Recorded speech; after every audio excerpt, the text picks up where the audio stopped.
ये यतिराजस्य कथयन्ति यदाख्यया तस्य दाशरथेः पादौ शिरसा धारयाम्यहम् अपगतमदमानैरन्तिमोपायनिष्ठैः अधिगतपरमार्थैरर्थकामानपेक्षैः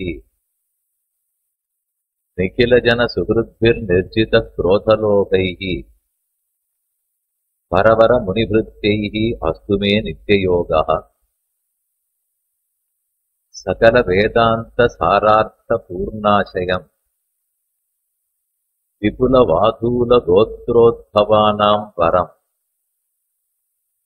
रुचिरजामातृयोगीन्द्रपादाश्रयम् वरदनारायणं मद्गुरुं संश्रये.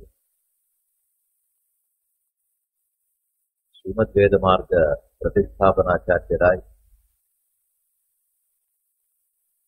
விசேஷண பஞ்சக விசிஷ்டராய் எழுந்தருளியிருக்கும் கோயில் கந்தாடை அண்ணன் சுவாமி அவருடைய 75வது திருநட்சத்திர மகோத்சவத்தை சிஷ்யர்களும் அபிமானிகளும் மற்றும் பலரும் சேர்ந்து இன்று கொண்டாடி கொண்டிருக்கிறோம். அமிர்த மகோத்சவ பூர்த்தின்னு பத்திரிகையில் போடப்பட்டிருக்கிறது. இந்த சம்பிரதாயமே அமுதமயமான பகவானை அமுதத்தை காட்டிலும் சிறப்பு பெற்ற ஆச்சாரியன், அமுதத்தை பருக விருப்பம் இருக்கக்கூடிய சிஷ்யர்களுக்கு கொடுக்கும் சம்பிரதாயம். தேவர்களெல்லாம் அமுதத்தை பிரார்த்தித்தனர். எம்பெருமானே கடல் கடைந்தார், பார்க்கடலை கடைந்து அமுதத்தை ஈந்தார். அந்த அமுதம் சாகாவரம் கொடுக்கும். ஆனால் ஆழ்வார்கள் அந்த அமுதத்தை விரும்பாமல் ஆறாத அமுதமே வேண்டும் என்று ஆசைப்பட்டார். நம்மாழ்வார் தன் பாசுரத்தில் சாதிக்கும் போது அமுதம் வேணும்னு கேட்கட்டும், தேவர்கள் பெற்றுக் கொடுக்கட்டும், அதில் ஆட்சேபம் இல்லை. ஆனால் அந்த பயனற்ற அமுதத்தை கடைந்து கொடுக்க ஆறாவமுதமான என் அமுதம்தான் கிடைத்தானா, அந்த அமுதத்தால லாபம் இல்லையே, அதை காட்டில ஆறாமுதத்தால பெருமை என்றுதான் பாடியிருக்கிறார். ஆறாவமுதா அடியேனுடலம் நின்பால் அம்பாயே என்கிற 5ஆம் பாசுரத்திலையும் அதுதான் நம்முள்ள வீட்டுல சாதிக்கிறார்.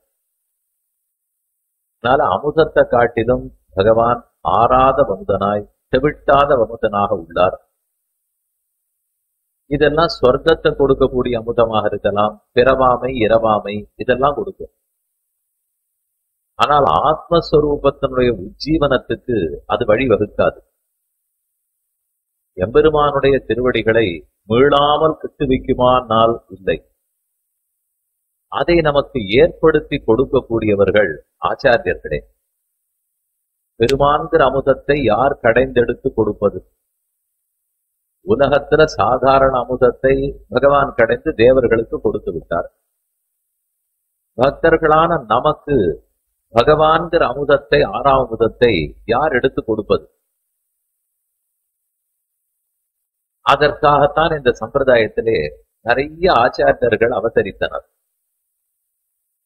சுவாமி ராமானுஜரை ஜெகதாச்சாரியர்னு கொண்டாடுகிறோம்.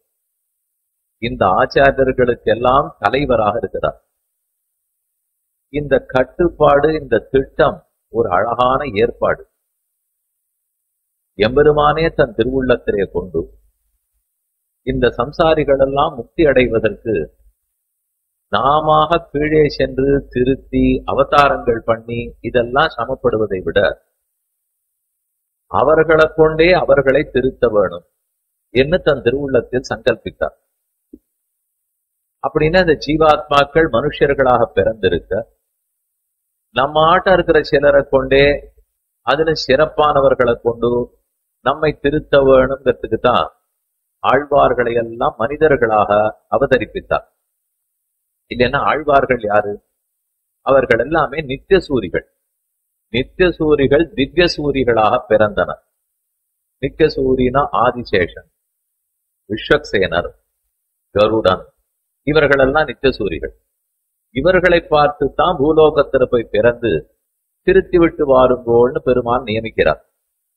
சங்கு, கதை, வாழ், ஆழி, இந்த வரிசையில இருக்கிற நாலும் தான் முதல் 4 ஆழ்வார்களாக அவதரித்தது. ஆழ்வார் பாசுரத்திலேயே ஒன் சங்கதவான் ஆழியான் ஒருவன் அடியேன் உள்ளான்னு பாடினார். சங்கு, கதை, வாழ், ஆழி. சங்கத்தினுடைய அம்சம்தான் பொய்கை ஆழ்வார், கதையினுடைய அம்சம்தான் பூதத்தாழ்வார், வாழ்னுடைய அம்சம்தான் பேயாழ்வார், சக்கரத்தினுடைய அம்சம்தான் திருமிழி ஆழ்வார். சங்கு, கதை, வாழ், ஆழி. இதே போல விஸ்வக்சேனருடைய அம்சமாகவே சுவாமி நம்மாழ்வார் அவதரித்தார், கருடனே பெரியாழ்வாராக அவதரித்தார். இப்படி ஒவ்வொரு ஆழ்வார்களும் அவதரித்தனர். அவர்கள் எல்லாருமே மனுஷர்கள் தான். ஆனா ஆழ்வார்கள் அவதரித்து வேதத்தை தமிழாக்கி 4000 திவ்ய பிரபந்தங்களையும் பாடினார்கள். அவர்களுக்கு லட்சியம் எல்லாமே பெருமான், அவன் திருமேனி, அவன் குணங்கள், அவனை அடைவது, அவனை நினைத்து காதலாலே கனிந்து உருகுவது, நாயிகா பாவத்தோட பாடுவது, அனுகரிப்பது, மடலெடுப்பது, தூது விடுவது, இவையெல்லாம் தான் ஆழ்வார்களுக்கு லட்சியம். இதெல்லாம் தாண்டி நேரம் இருக்குமானால் நம் போன்ற அடியார்களுக்கு உபதேசிப்பார்கள். அவர்களுக்கு உபதேசம் முக்கியமில்லை, அனுபவம் தான் முக்கியம். நம்மிடத்துல எடுத்து பார்ப்போம். இங்க இத்தனை பேர் அமர்ந்திருக்கிறோமே, இதுல எத்தனை பேருக்கு குண அனுபவமே முக்கியமா இருக்கும்? எத்தனை பேருக்கு கைங்கரியம் பணி செய்திருப்பது முக்கியமா இருக்கும்? எத்தனை பேருக்கு தியானம் பண்ணிட்டு இருக்கிறது முக்கியமா இருக்கும்? யாருக்கெல்லாம் நாம சங்கீர்த்தனத்துல விருப்பம் இருக்கும்? நமக்குள்ளே இப்ப பிரிச்சுடலாம். எல்லாருக்கும் எல்லாத்திலையும் விருப்பம் இருக்கும்னு சொல்ல முடியாது. நிறைய காலக்ஷேபம் கேட்கணும், உபன்யாசங்கள்லாம் கேட்கணும், புஸ்தகத்தை படிக்கணும். எத்தனை புஸ்தகம் இந்த சம்பிரதாயத்தில் உண்டோ எல்லாத்தையும் வாசிக்கணும். இது ஒரு சிலருக்கு ஆசை. அவர்களை கூட்டு இந்த இடத்துல பெருக்குங்கோ, மெழுகுங்கோ, தொடைங்கோ, கோலம் போடுங்கோ, நாற்காலி எல்லாம் எடுத்து போடுங்கோ, பூத்தொடுத்து கொடுங்கோ அப்படின்னால் அவ்வளவா விருப்பம் இருக்காது. அதே இந்த ஏற்பாடுகள் எல்லாம் பண்றதுக்கு சில பேருக்கு விருப்பம் இருக்கும். அவர்களை அமர்ந்து கொண்டு அப்படியே பகவானை தியானம் பண்ணுங்கோனால் எங்களால முடியாது சுவாமி, ஓடி ஆடி வேலை செய்ய சொல்லியிருந்தா செய்வோம், இதுக்கு மேல உட்கார்ந்து தியானம் பண்றதுன்னா குணானுபவம் எங்களால ஆகாது. சிலர் இருக்கலாம், நாம சங்கீர்த்தனத்துல சிலருக்கு விருப்பம். ஆனா பகவானே என்ன ஏற்பாடு பண்ணிட்டார்?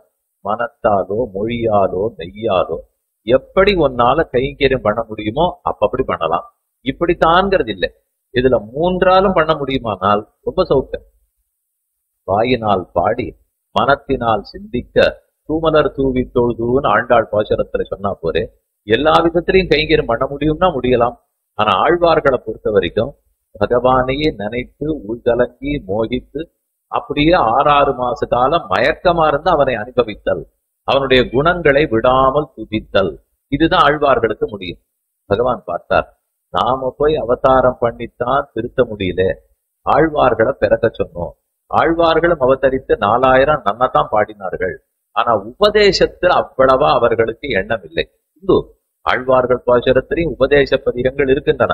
ஆனா கொஞ்ச நேரம் உபதேசம் பண்றதுக்குள்ளாக இது என்ன, இவர்களுக்கு எவ்வளவு நேரம் சொல்ல போறோம், நாம இந்த உலகத்தை திருத்த அவர் தான் திருத்தணும்னு அவர்களுக்கே தோணிப்படும். அதுக்கு மேல அவர்கள் ஈடுபட மாட்டார்கள். அதனால பகவான் மறுபடியும் சங்கல்பித்தார், ஆச்சாரியர்கள்ங்கிற பெரிய கோஷ்டியை இப்பூவுலகத்துல பிறக்க செய்தார்கள். அவர்கள் உபதேசத்துல நாட்டம் கொண்டவர்களார்கள், அனுபவத்துல நாட்டம் கொண்டவர்கள் ஆழ்வார்கள். உபதேசத்திலேயே நிரதர்களாக ஆசையுடையவர்களாக இருந்தவர்கள் ஆச்சாரியர்கள். அப்படிப்பட்ட ஆச்சாரியர்கள்ல மூத்தவர் சுவாமி நாதமுனிகள் திருவவதாரம் பண்ணினார். நாதமுனிகள் உய்யக்கொண்டார், மணக்கால் நம்பிகள் ஆளவந்தார். நாதமுனிகளுடைய திருப்பேரனார் ஆளவந்தார். அப்புறம் ஆளவந்தாருக்கு சிஷ்யர் பெரிய நம்பிகள், பெரிய திருமல நம்பிகள், திருக்கோட்டியூர் நம்பிகள், திருமாலை ஆண்டான், ஆழ்வார் திருவரங்க பெருமாள் அரையர், இந்த மகானுபாவர்கள் எல்லாம் அவதரித்தார்கள்.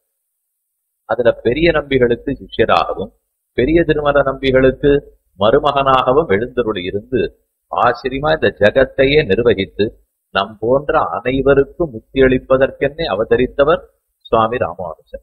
புண்ணியாம் போஜ விகாசாய பாபத்வாந்த க்ஷயாய ஸ்ரீமான் ஆவிரபூத் பூமௌ ராமானுஜ திவாகரஹ தஸ்மை ராமானுஜாரியாய நம பரமயோகினே யஸ்ருதி ஸ்மிருதி சூத்ராணாம் அந்தர்ஜரம் அசீஷமது. ஆதிசேஷனுடைய அவதாரம். அனந்த பிரதமம் ரூபம். முதல் யுகத்திலே திருத்த யுகத்திலே திருவனந்தாழ்வானாகவே இருந்து கைங்கரியம் பண்ணுவாராம். அனந்த பிரதமம் ரூபம். லக்ஷ்மணஸ்து ததப்பரம். அடுத்த யுகம் திரேதா யுகத்துல லக்ஷ்மணனா இருந்து கைங்கரியம் பண்ணுவாராம். திருத்தீயா பலபத்ரஸ்து. மூன்றாவது துவாபர யுகத்துல பலராமனா இருந்து கைங்கரியம் பண்ணுவார். கலவு கஷ்டித் பவிஷ்யதி. கலியுகத்திலே அந்த ஆதிசேஷன் யாராக பிறப்பார்? அப்ப பெருமாள் அவதரிக்கிறார். முதல்ல ஸ்ரீமன் நாராயணனா இருந்தார், அடுத்தது ராமனாக அவதரித்தார், அடுத்தது கண்ணனாக அவதரித்தார். பெருமானும் மறுபடியும் அவதரிக்கணும். அதே போல அவருக்கு கைங்கரியம் பண்ணக்கூடிய ஆதிசேஷனும் அடுத்தடுத்து அவதரிக்கிறார். முதல் யுகத்தில் அனந்தன் ஆதிசேஷன், அடுத்த யுகத்தில் லக்ஷ்மணன், மூன்றாவது துவாபர யுகத்திலே ஆசிரிமான பலராமன், கடைசி யுகத்துல யாராக ஆதிசேஷன் அவதரிக்க போகிறார் என்று மகான்களெல்லாம் கேள்வி கேட்டுக் கொண்டிருக்கிற கலவு ராமானுஜஸ்ததா. கலியுகத்துல ராமானுஜராகவே அவதரிக்க போகிறார். ராமானுஜரா அவதரிக்கிறது ஆதிசேஷன் சொன்னால், அதே கலியுகத்தில் பகவான் அவதரிக்கணுமே. ஆதிசேஷன் ராமானுஜராக அவதரித்து விட்டார். என்ன நட்சத்திரத்தில் அவதரிக்கலாம்? ராமபிரானுடைய திருநட்சத்திரம் புனர்வசு நட்சத்திரம். சித்திர மாசம் புனர்வசு நட்சத்திரத்தில் அவதரித்தார். அந்த ராமனும் திரும்ப பிறந்தார்கள், ஆதிசேஷனும் திரும்ப பிறந்தார்கள். அடுத்தடுத்தே பிறந்தால் நன்றாக இருக்கும் அல்லவா? ரெண்டு திருநட்சத்திரம் பக்கத்துல பக்கத்துல பிறக்கிறதுன்னு ராமனுக்குன்னு இருக்கிற ஒரு வழக்கம். ஏன்னா ராமன் புனர்வசூல அவதரித்தார், புனர்பூசம். அடுத்தது பூசம், புஷ்ய நட்சத்திரத்துல பரதன் அவதரித்தார். மூணாவது ஆயில்யம், ஆசிலேஷா நட்சத்திரத்தில் லக்ஷ்மணனும் சத்ருகனும் அவதரித்தார்கள். அப்ப அடுத்தடுத்த நட்சத்திரத்திலேயே இவர்களுக்கு பிறந்து ஒரு வழக்கம் போடுது. அண்ணன் தம்பிகளாகவே இப்பவே பிறந்திருக்கா. அதே போல சுவாமி ராமானுஜர் திருவாதிரை திருநட்சத்திரத்தில் அவதரித்தார். ஆதிசேஷனுடைய அம்சமாக பஞ்ச ஆயுதங்களுடைய சக்தியோட ராமானுஜருடைய அவதாரம் சித்திரையில் செய்ய திருவாதிரை, ஸ்ரீபெரும்புதூரில் திருவவதாரம் பண்ணினார். இதுவரைக்கும் நாம் அறிவோம். ஆனா ராமானுஜருடைய சகோதரிக்கு ஒரு குமாரன். ராமானுஜர் அவதாரம் 1017 நமக்கு தெரியும். அதுல இருந்து 216 ஆண்டுகள் கழித்து ராமானுஜருடைய சகோதரி, அந்த சகோதரிக்கு ஒரு குமாரர் அவதரித்தார். அனந்த நாராயண தீட்சிதர்னு ஒரு சுவாமி, புருஷமங்கலம்ங்கிற இடம். இன்னைக்கு பேட்டை பேட்டைன்னு சொல்லுகிறோம். பூவிருந்தவல்லி எல்லாருக்கும் தெரியும், பேட்டை எதிர்த்தாப்புல இருக்க தெரியும். அந்த இடத்துலதான் அந்த சுவாமி குடுத்தனம் பண்ணி கொண்டு வந்தார். அவர் சுவாமியினுடைய பெருமாளுடைய அனுகிரகத்தாலே ஒரு புருஷ பிரஜை ஈர்ந்தெடுக்க அவருக்கு தான் தாசரதின்னு பேர் வைத்தார். ஏனால் அவர் அவதரித்தது புனர்வசு நட்சத்திரம். புனர்வசுவுக்கும் திருவாதிரைக்கும் பக்கத்துல பக்கத்துல இருக்குங்கிறதுக்காக சொல்ல வந்தேன். திருவாதிர நட்சத்திரத்துல ராமானுஜர் அவதரித்தார், ஆதிசேஷனுடைய அவதாரம். அதே ராமபிரானுடைய அனுகிரகத்தாலே, ஸ்ரீ ராமச்சந்திரனுடைய அனுகிரகத்தாலே முதலியாண்டான்கிறவர் அவதரிக்கிறார். அதற்கு பின்னால் பேர் முதலியாண்டான்கிறது. அவர் தாய் தந்தையர்கள்ட்ட பெயர் தாசரதி, தாசரதின்னு திருநாமம். ஏன்னா புனர்வசூல் அவதரித்தார் இல்லையா? புனர்வசூல ராமன், புனர்வசூல இந்த சுவாமி. அவரே ராமனே தாசரதியா அவதாரம் எடுத்தார். அதே ஆதிசேஷனே ராமானுஜராக அவதரித்தார். இதை பார்த்த உடனே நமக்கு என்ன தோணும்? அப்ப தாசரதின்னு பேர் பெற்றிருக்கிறவருக்கு ராமானுஜர் சிஷ்யரா இருக்கணும் இல்லையா? ஏன்னா ராமனுக்கு சிஷ்யனாத்தானே லக்ஷ்மணன் இருப்பார், ராமனுக்கு சிஷ்யனாத்தானே ஆதிசேஷன் இருக்க வேண்டும். அப்ப ராமன் தாசரதியா அவதரிச்சுட்டார்னால், ஆதிசேஷன் ராமானுஜராக அவதரித்தார்னால் யார் யாருக்கு சிஷ்யனாக இருக்க வேண்டும்? இந்த இடத்துல மட்டும் அந்த வரிசை கிரமம் மாறிவிட்டது. முதல் 3 யுகத்துல பார்த்தா அந்த கிரமம் மாறாடாமல் இருந்தது. ஆனா 4வது யுகத்தில் பார்க்கும்போது ஆச்சாரியனா ஆதிசேஷனும் சிஷ்யனா ராமந்திர தாசரதியும் இடத்தை மாற்றி கொண்டிருக்கிறார்கள். அப்படி கூட நடக்குமானால் 2 பேருமாகவும் பதரிகாசிரமத்துல பெருமாளை இருந்து காட்டிட்டாரே. நரநாரணனாய் உலகத்தரனு சிங்காமகரித்தான் என்ன ஆழ்வாருடைய பாசம். தானே நரன், தானே நாராயணன். பதரிகாசிரமத்துல 2 பேரா பெருமாளை அவதரிச்சார். பிள்ளைலோகாச்சாரியர் தன் ரகசிய கிரந்தத்தை விசாரித்து கொண்டு பகவான் ஆச்சாரியனா அவதரிக்கட்டும், அது எங்களுக்கு புரியுது. அதுக்கு மேல சிஷ்யனாவும் தானே அவதரிக்கணுமா? அவருக்கு ஆள் கிடைக்கல. இன்னைக்கு வேணா சிஷ்யாலாம் வர்றதே ரொம்ப கட்டமா இருக்கு. அன்னைக்கு என்ன அவர் காலத்துல கூட வந்திருக்க மாட்டாளா? அதுவும் பெருமானுக்கா சிஷ்யர் கிடைக்காது இருந்திருப்பார். நரனாகவும் தானே, நாராயணனாகவும் தானேனால் அதுக்கு ஒரு பயன் இருக்கிறது.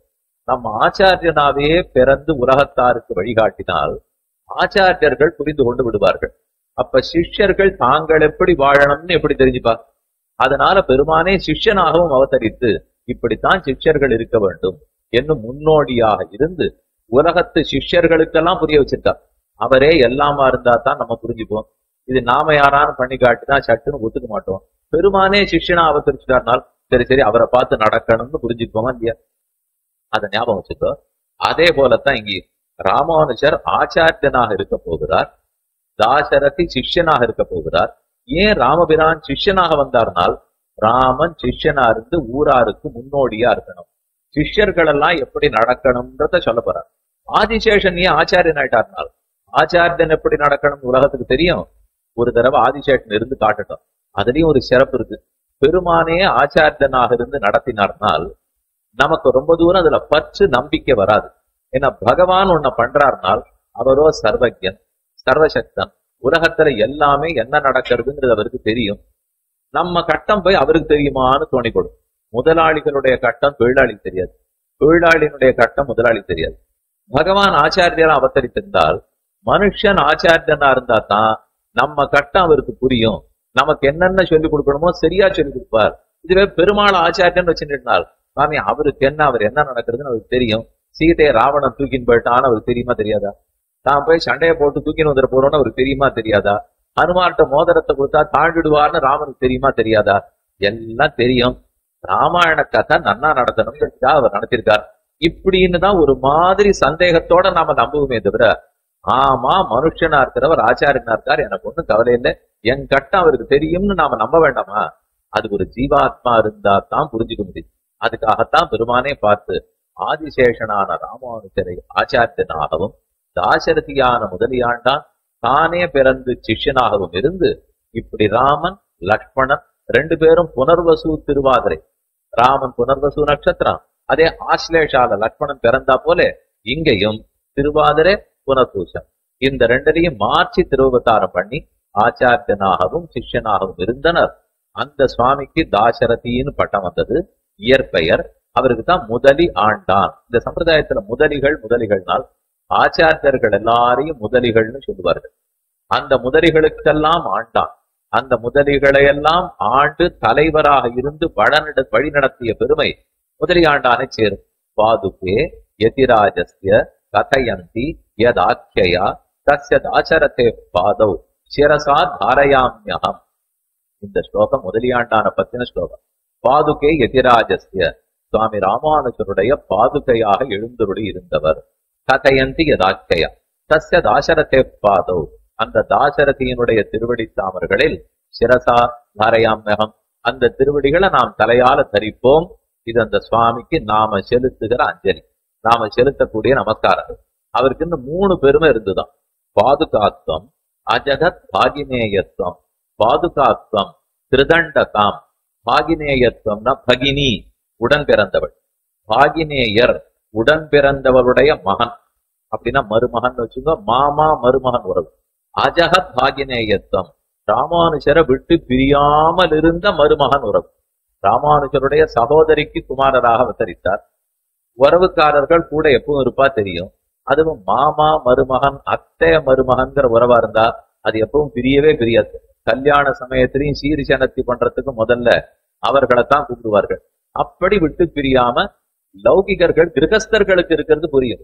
ராமானுஜர் சன்னியாசி அல்லரோ, அப்ப அவருக்கு கூட இந்த விட்டு பிரியாத தன்மை வருமானால், அவர் சந்நியாசாசிரமத்தை ஏற்றுக்கொள்ளும் போது கூட இந்த மருமகனான தாசரதியை தவிர, முதலியாண்டான தவிர பாக்கி எல்லாரையும் சந்நியஸ்தம்மையா சந்நியஸ்தம்மையா, நான் எல்லாரையும் விட்டேன்னு சொல்லிட்டார். இவரை விடமாட்டேன், இவரை தவிர மற்ற பேரை விட்டேன்னு சொன்னதுனாலே ஜஹத், ஜஹத்துன்னு சொன்னா விட்டு விட்ட, ஜஹத்துன்னு சொன்னா விடாத, தன்னை எப்போதும் விடாமல் அவர் கூடவே இருக்க வேணும்னு ஆசை கொண்டார் சுவாமி. அஜஹத் பாகினேயத்துவம் பாதுகாத்வம், ராமானுஜருடைய பாதுகையாகவே எழுந்தருளி இருந்தார். திருதண்டதாம், அவர் கையில் பிடித்திருக்கும் திருதண்டமாகவும் விளங்கினார். இந்த 3 பெருமை அந்த சுவாமிக்கு இருந்திருக்கு. கூறத்தாழ்வான் எப்போதும் சொல்லுவாராம், நான் எவ்வளவுதான் கிரந்த காலக்ஷேபம் பண்ணி இந்த மதத்தை ஸ்தாபிக்கிறதுக்காக சுவாமிக்கு உஷா துணையாய் கூடவே கைங்கிரபரராய் இருந்தாலும் திருமேனி சம்பந்தம் தாசரதி முதலியாண்டானுக்குத்தானே உண்டு. அவர் தானே சுவாமிக்கு உறவுக்காரராய் தேக சம்பந்தியாக திருவதாரம் பண்ணினார். அது அவருக்கே உண்டான பெருமைன்னு சொல்லுவாராம். இந்த 3மே கொண்டவர் அவர். கந்தாடையார் வம்சம்னு சொல்லுவார்கள், வாதூல கோத்ரோத்பவர்கள்னு சொல்வார்கள், அந்த முதலியாண்டானுக்கு திருக்குமாரர் அவதரித்தார், அவருக்கு திருக்குமாரர் அவதரித்தார். ஒவ்வொருத்தருக்கும் ராமானுஜரோட அவ்வளவு நெருங்கின தொடர்பு. அந்த திருவம்சத்தில் அவதரித்தவர் தான் வரதநாராயண குருன்னு திருநாமம் சாத்தப்பட்ட அண்ணன் சுவாமின்னு பிற்காலத்தில் வழங்கப்பட்ட சுவாமி. அந்த அண்ணன் சுவாமியினுடைய திருவம்சத்தில் அவதரித்தவர் தான் இப்போது எழுந்துள்ளி இருக்கக்கூடிய சுவாமி. இன்று 75வது திருநட்சத்திரம் பூர்த்தியாகி ஐப்பசி பூராடம் கார்த்திகை பூராடம் இன்று கொண்டாடப்பட்டு வரும் ஆச்சரியமான திருநட்சத்திரம். இந்த நட்சத்திரம் அதாவது உத்தராடம். அந்த உத்தராடம் சுவாமியை முன்னாடியே சாதிச்சார். ஒரு மாசத்துக்கு முன்னாடி திருநட்சத்திரம். அதை பக்தர்கள்லாம் சேர்ந்து இன்று கூடி அனுபவிக்க வேணும்னு அவர் ஆசைப்பட்டு, அதனால இது கார்த்திகை மாசம் உத்தராஷாடா நட்சத்திரத்தில் இன்று சேலத்தில் நிறைவேறி கொண்டு வருகிறது.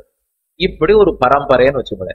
அப்ப ராமானுஜர் அவருக்கு திருவுறவாகவே இருந்திருந்த முதலியாண்டான் தாசரதி, அந்த தாசரதியினுடைய திருவம்சத்துல இத்தனை பேர் அவதரித்திருக்கிறார்கள். தாசரதிக்கு கைங்கரியம்னு பார்த்தால் பகவத் அனுகிரகம், பாகவத அனுகிரகம், ஆச்சாரிய அனுகிரகம், இது 3 நிரம்ப பெற்றவர் தான் அவர். அதே போல அந்த சுவாமி அனுகிரகத்தாலே அண்ணன் சுவாமி வரதநாராயண குருவுக்கும் ஆச்சாரிய அனுகிரகம், பாகவத அனுகிரகம், பகவத் அனுகிரகம், இந்த 3 நிரம்ப இருந்தது. அதனாலதான் 1-2 விஷயங்கள் அவரை பத்தி ஆச்சாரிய நிஷ்டையில் அண்ணன், ஆச்சாரிய அபிமானத்தில் அண்ணன் என்று தலைப்பு போடப்பட்டுள்ளது. ஆச்சாரியன்னா 6ன்னு பார்ப்போம். அபிமானம்னா என்னன்னு விண்ணப்பிக்கிறேன். அதை எப்படி அண்ணன் சுவாமி தான் வெளிப்படுத்தினார்ங்கிறதையும் பார்ப்போம். முதல்ல சொல்லணும்னா இது எல்லாமே முதலியாண்டானுக்கு சிறப்பா இருக்கவே அவர் மூலம்தான் இந்த வம்சத்து அனைவருக்குமே கிடைத்தது. அதைத்தான் விபுல வாதூல கோத்ரோத்பவானாம்னு சொல்றாரு. விபுல வாதூல கோத்திரம்ன்றது ரொம்ப பெரிய கோத்திரம்.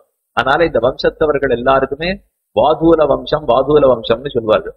இந்த சுவாமியை பத்தின தனியனை பார்த்தா சகல வேதாந்த சாரார்த்த பூர்ணாசயம், சகல வேதாந்தத்தினுடைய சாரமான அர்த்தமும் பூர்ண ஆசயம்.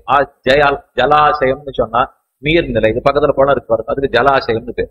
ஜலம் நிறைந்திருக்கிற இடமா இருந்தா ஜலாசயம், குணம் நிறைந்திருக்கிற இடமா இருந்தா குணாசயம், அர்த்தம் நிறைந்திருக்கிற இடமா இருந்தா அர்த்தாசயம், சாரார்த்த பூர்ணாசயம். வேதாந்தத்தினுடைய சாரமான அர்த்தங்கள் எல்லாம் நிரம்பியவராக காணப்பட்டார். சகல வேதாந்த சாரார்த்த பூர்ணாசிரயம் விபுல வாதூல கோத்ரோத்பவானாம் வரம். வரர்னா சிறந்தவர் அர்த்தம். விபுல வாதூல கோத்திரம், அந்த வாதூல கோத்திரத்தில் அவதரித்த எல்லாரிலும் சிறப்பு பெற்றவர். ருச்சிர ஜாமாத்ரு யோகீந்திர பாதாசிரயம். ருச்சிர ஜாமாதா சுவாமி மணவாள மாமனிகள். அடி இவ்வளவு நேரம் சொல்லிருந்தது ராமானுஜர் அவதரித்தார், அவருக்கு மருமனாக முதலியாண்டான் அவதரித்தார் பார்த்தோம். இதெல்லாம் நடந்தது எப்போது? 11ஆம் நூற்றாண்டுல நடந்தது. 1017வது வருஷம் ராமானுஜர் அவதாரம். அப்படின்னு சொல்லிட்டு 1017ங்கிறது இன்னைக்கு இருக்கிற ஆங்கில கணக்கு. தமிழ் கணக்குப்படி உங்களுக்கே தெரியும், ஒரு 7 வருஷத்துக்கு முன்னாடிதான் 1000வது ஆண்டு விழா சஹஸ்ரமான உற்சவத்தை பக்தர்கள் கோலாகலமா கொண்டாடணும். அப்ப 1017 அவதரித்தார். அங்கிருந்து 16 ஆண்டுகள் கழித்து முதலியாண்டானுடைய திருவவதாரம். அதுக்கப்புறம் இதெல்லாம் 11ஆம் நூற்றாண்டுடையது. அதுக்கப்புறம் 1370-71 இப்பதான் யதி புனரவதாரமாய் யதீந்திர பிரவணர்னு திருநாமம் பெற்ற சுவாமி மணவாள மாமுனிகளுடைய அவதாரம். முதல்ல ஆதிசேஷ அவதாரமா ராமானுஜர் இருந்தார்.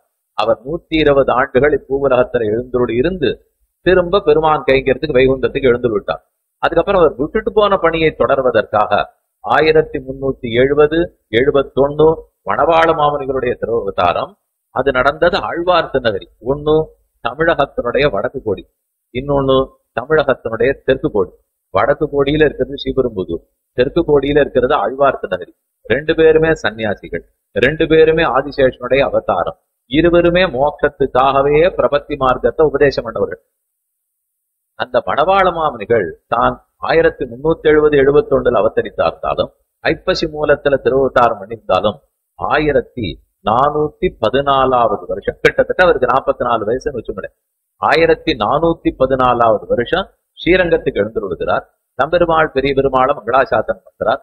அப்போ தெற்கு உத்தர வீதியில இருக்கிற பல்லவராயன் மட்டம், பெருமானுடைய பல்லவராயன் மட்டம், அந்த மட்டத்தை மணவாள மாமனிகளுக்காக ஏற்பாடு பண்ணி இனிமே நீர் இங்கேயே எழுந்துருளிரும் அப்படின்னு பெருமாள் நியமித்து விட்டார். அங்க திருமலையாழ்வார் மண்டபத்தை ஏற்படுத்தி கொண்டார். திருவாய்மொழி காலக்ஷேபம் எல்லாம் சாதித்துக் கொண்டு மணவாள் மாமனிகள் அங்க எழுந்துருளி இருந்த காலம். அவரிடத்துல ஆசிரியத்தவர் தான் இப்ப நாம பார்க்க போற அண்ணன் சுவாமி. முதலியாண்டானுடைய வம்சத்தவர். முதலியாண்டான் காலத்துல ராமானுஜரை ஆசிரியிச்சுட்டார். ராமானுஜருடைய அதே அந்த ஓராண்வழி சம்பிரதாயத்தில் கடைசியா மணவாள மாமனிகள் அவதரிக்கிறார். முதலியாண்டானுடைய வம்சத்துல அண்ணன் சுவாமி அவதரிக்கிறார், வரதநாராயண குரு. இவர் திருவடிகளை இவர் பற்றுகிறார். அப்ப அவரும் அவரை பற்றினார், இவரும் இவரை பற்றினார். அதாவது முதலியாண்டான் ராமானுஜரை பற்றினார். முதலியாண்டானுடைய திருவம்சத்தில் அவதரிச்சிருக்கிற வரதநாராயண குரு சுவாமி மணவாள மாமனிகளுடைய திருவடிகளை பற்றினார். இதை போல அந்த வம்சம் அந்த பரம்பரை மாறாமல் இருக்குங்கிறதுக்காக சொல்ல வரேன். அப்போதும் பற்றி இப்போதும் பற்றி இருக்கணும்னால் 300 ஆண்டுகள் குறுக்க 1-2 வருஷம் எல்லாம் இல்ல. அது 1017 1137.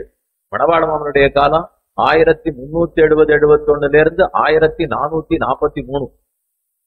கிட்டத்தட்ட 200-250 வருஷம் இருக்கு இல்லையா? அத்தனை வருஷத்துக்கு அந்த பரம்பரை மாறாமல் இருந்து அவர்களையே பற்றி இருந்தார்கள்னு நினைவுல வச்சுக்கோ. இப்ப அந்த முதலியாண்டான் காலத்துல இருந்து இந்த சுவாமி காலம் வரைக்கும் குறுக்க என்ன ஆச்சுங்கிறத மட்டும் சுருக்கமா விண்ணப்பிக்கிறேன். முதலியாண்டானுக்கே ராமானுஜருடைய அங்கீகாரம் கிடைச்சிருக்குனால், முதல் அங்கீகாரம் நான் சந்நியாச பட்டம் ஏற்றுக்கொள்ளும் போது கூட அவரை விட்டுட போறதில்லை. இதுதான் அங்கீகாரம்.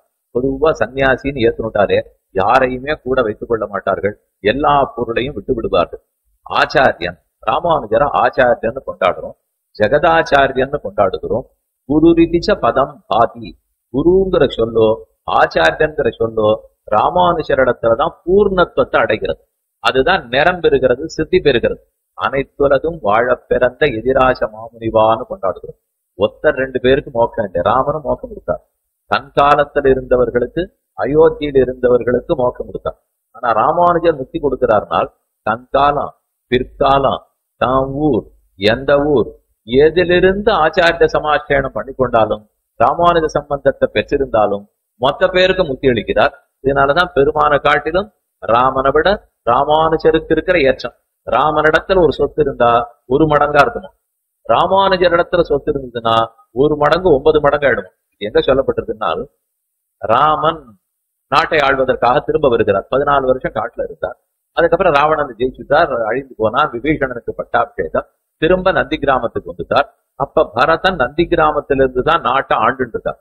ராமன் வந்த உடனே கீழ் வந்து தந்தசம் வைக்கிறார். அப்ப கை கூப்பிட்டு பிரார்த்திக்கிறார், பூஜிதா மாமிதா மாதா தத்தம் ராஜ்.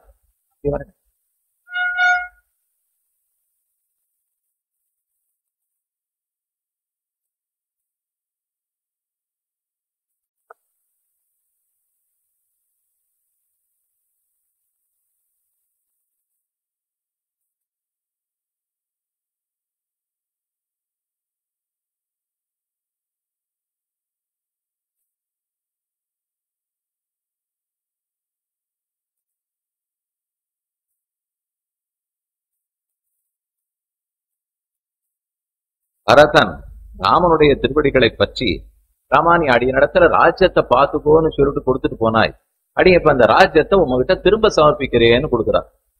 அந்த இடத்துல நம்ம ஆச்சாரியர்கள் சொல்றது, 1 மடங்காக கொடுத்துட்டு போன ராஜ்யத்தை 9 மடங்காக பெருக்கி பரதன் திருப்பி கொடுத்தார்.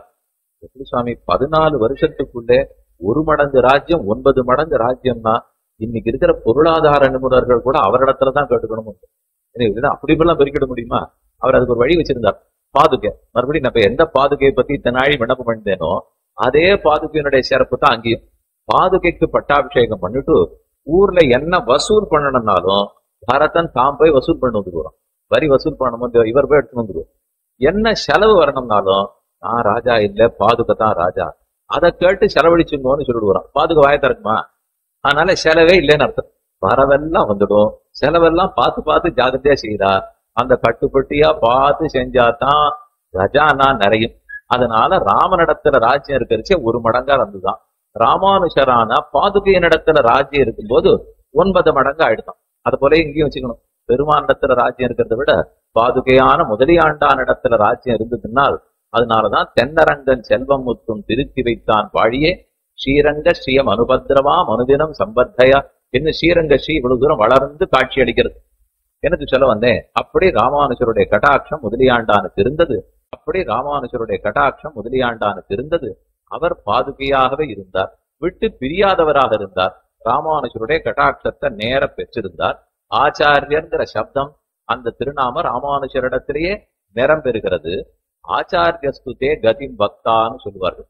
நம்ம பகவானுடைய அனுகிரகத்தை எவ்வளவு பெற்றிருந்தாலும் கடைசியான அனுகிரகத்தை ஆச்சாரியன் பண்ணித்தான் பெருமானிடத்தில் கொண்டு போய் நம்மை சேர்ப்பித்தாக வேண்டும்.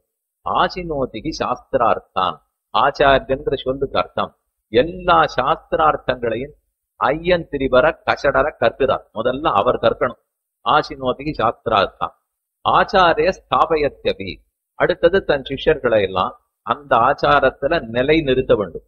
ஆச்சாரிய ஸ்தாபயத்யபி ஸ்வயம் ஆச்சாரத்தையே நான் அந்த ஆச்சாரத்தை கடைபிடிக்கணும், நன்னா கற்கணும், மற்றவர்கள் அந்த ஆச்சாரத்துல நிலை நிறுத்தணும், நான் அந்த ஆச்சாரத்தை கடைபிடிக்க வேண்டும். இப்படி யார் இருக்கிறாரோ அவரைத்தான் ஆச்சாரியன் கொண்டாடுகிறோம்.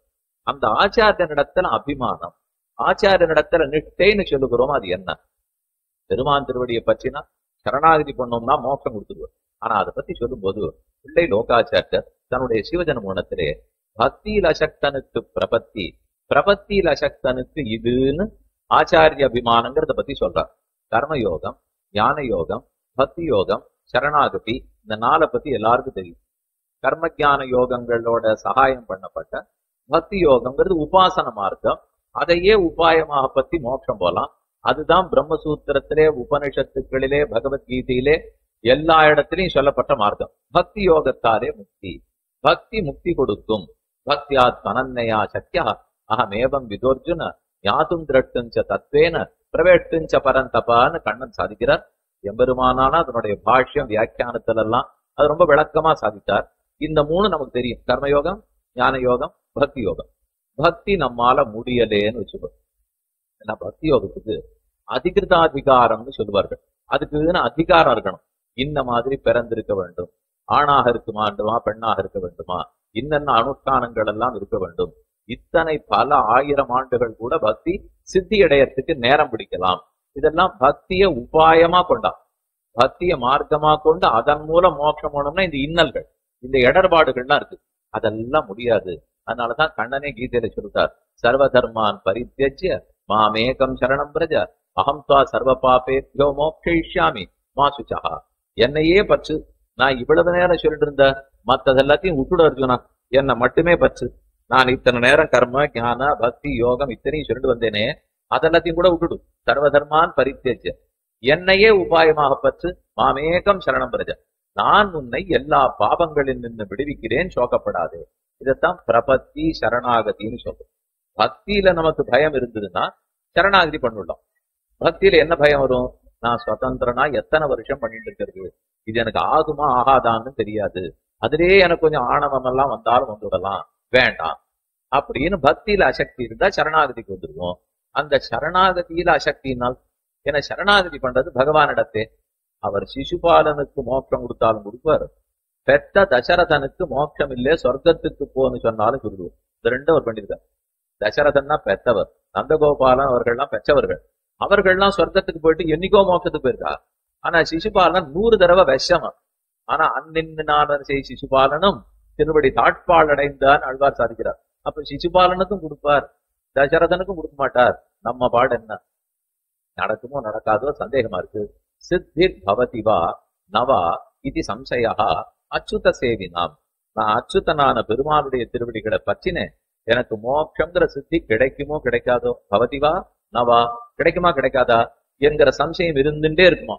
ஆனா தத் பக்த பரிச்சர்யா ரதாத்மனாம் ந, அந்த பக்தனான ஆச்சாரியனுடைய திருவடிகளை யார் பற்றி இருக்கிறானோ அவனுக்கு இந்த சந்தேகத்துக்கு இடமே இல்லை. கண்டிப்பா அவனுக்கு மோட்சம் கிடைச்சுடுறது. ஏங்கிறத அந்த சுவாமி ஆச்சரியமா சாதிக்கிறார். கர்மங்களினால நம்ம பிறவி எடுத்திருக்கோம், கர்மத்தினுடைய பலத்தை அனுபவிக்கிறதுக்காக பிறவி எடுத்திருக்கோம். இந்த பிறவியை நமக்கு கொடுத்ததார், நாமாவே நம்ம தலையில பிறவியை போட்டுக்க மாட்டோம். யாருதான் அந்த காரியத்தை பண்ணுவா? நீ கட்டப்பட போற, பிறவி எடுத்தா துன்பம்னா செய்ய மாட்டோம். ஆனா பண்ணிருக்கிற பாபத்துக்கு தண்டனையை அனுபவிச்சுதான் ஆகணும். அதனால நம்முடைய கர்மாதீனமாக கர்மத்தின்படி பெருமாள் தான் நமக்கு பிறவியை கொடுக்கிறார். இந்த சம்சாரத்துக்குள்ள பிறவி கொடுத்ததும் பகவான் தான். அவர் திருவடிகள்ல சரணம்னு சொன்ன போது மோட்சம் அளிப்பதும் பெருமாள் தான். அப்ப இங்க தள்ளுறதும் அவர் தான், இங்கிருந்து எடுக்கிறதும் அவர் தான். இந்த 2மே அவர் பண்ணச்சே எனக்கு கொஞ்சம் நெருடலா இருக்கு.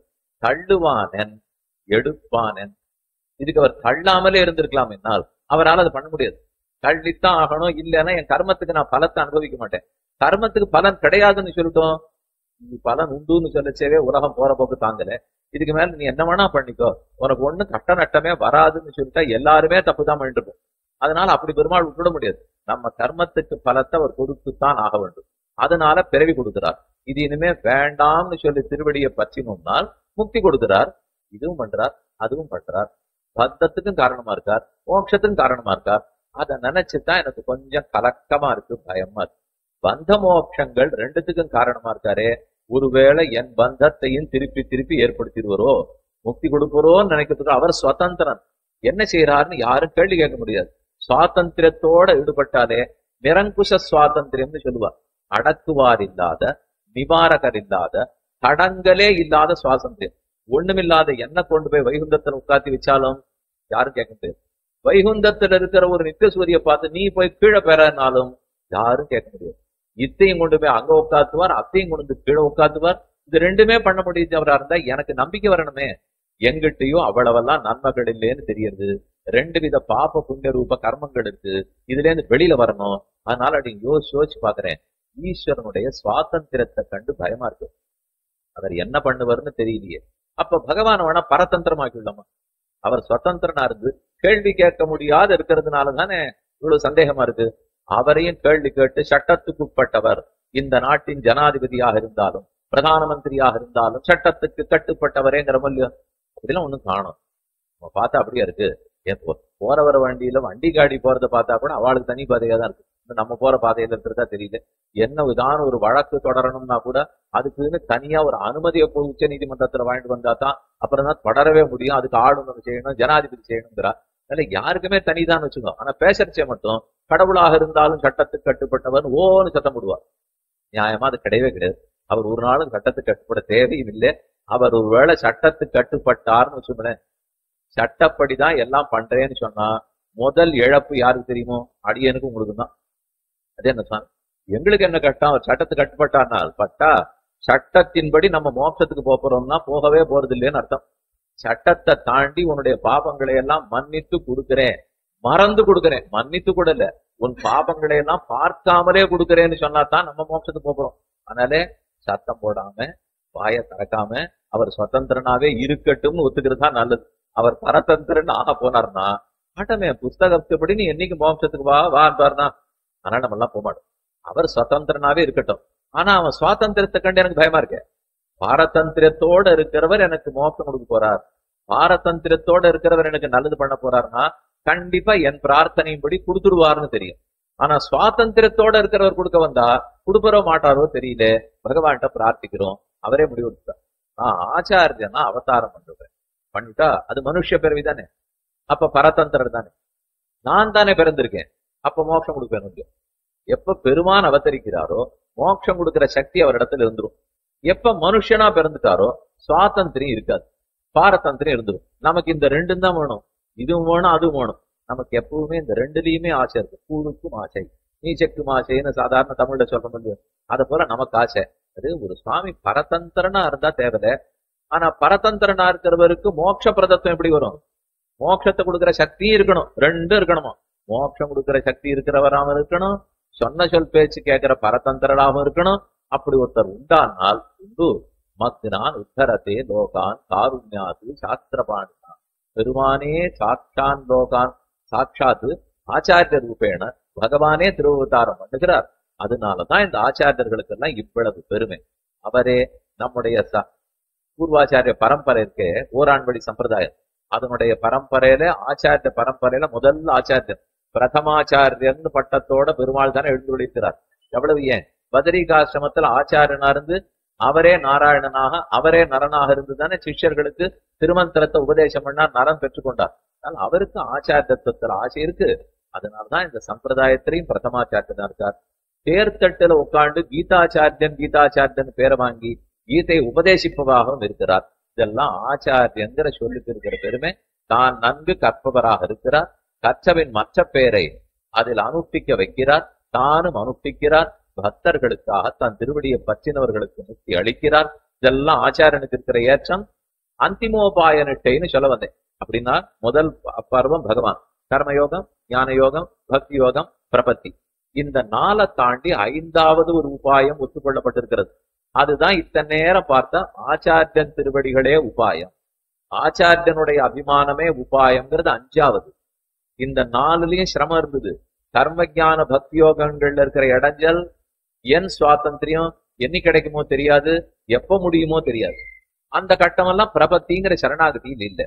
ஆனா அதுக்கு மேல சரணாகதியில் இருக்கிற இடையூறு அவருடைய சுவாதந்திரியம், கொடுப்பரா மாட்டாரான்னு சந்தேகம். அப்ப அதையும் தாண்டினால் சுவாதந்திரம் இல்லாமல் பாரதந்திரம் கொண்டவராய், என்னுடைய அனர்த்தத்தை கண்டு சகிக்க மாட்டாமல் மோட்சம் கொடுப்பவரான ஆச்சாரியன் திருவடிகளே உபாயம்னு பத்தினால் அதத்தான் ஆச்சாரியாபிமானம்.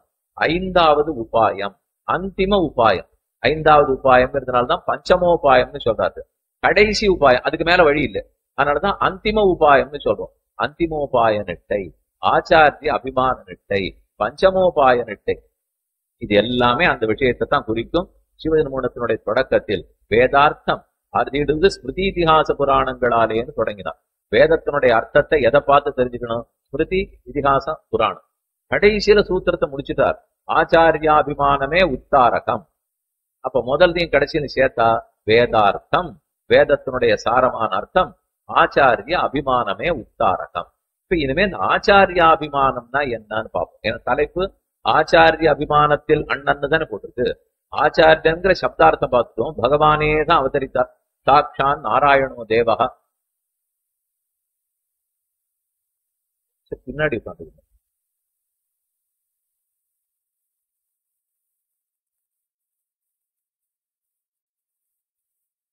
சாட்சான் நாராயணோ தேவகா கிருத்வா மத்தியமையும் தனும் மக்னானுத்தரணே லோகான் காருண்யாது சாஸ்திரபாணினா. நாராயணனான பெருமாள் ஆச்சாரியனாக அவதரித்தார். மனுஷ ரூபத்தில் அவதரிச்சிருக்கார். பகவான் நம்மளை எல்லாம் திருத்தணும், அசுரர்களை எல்லாம் அழிக்கணும்னா எதை கொண்டு அழிப்பார்? கூராழி கொண்டு திருத்துவார். சங்க சக்கரங்களை பிடித்து கொண்டு சஸ்திரத்தை பிடிச்சிருந்து எல்லாரையும் அழிப்பார், திருத்துவார்.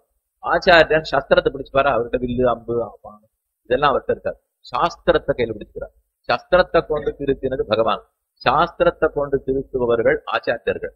அப்படின்னா சாத்விக ஸ்ரத்தையோட ரஜோகுண தமோகுணம் யாருக்கு எவ்வளவு இருந்தாலும் தாங்கள் சத்தகுணத்திலேருந்து மாறாமல் சொல்லி சொல்லி உபதேசித்து கடாட்ச விசேஷத்தாலே திருத்துவார்கள்.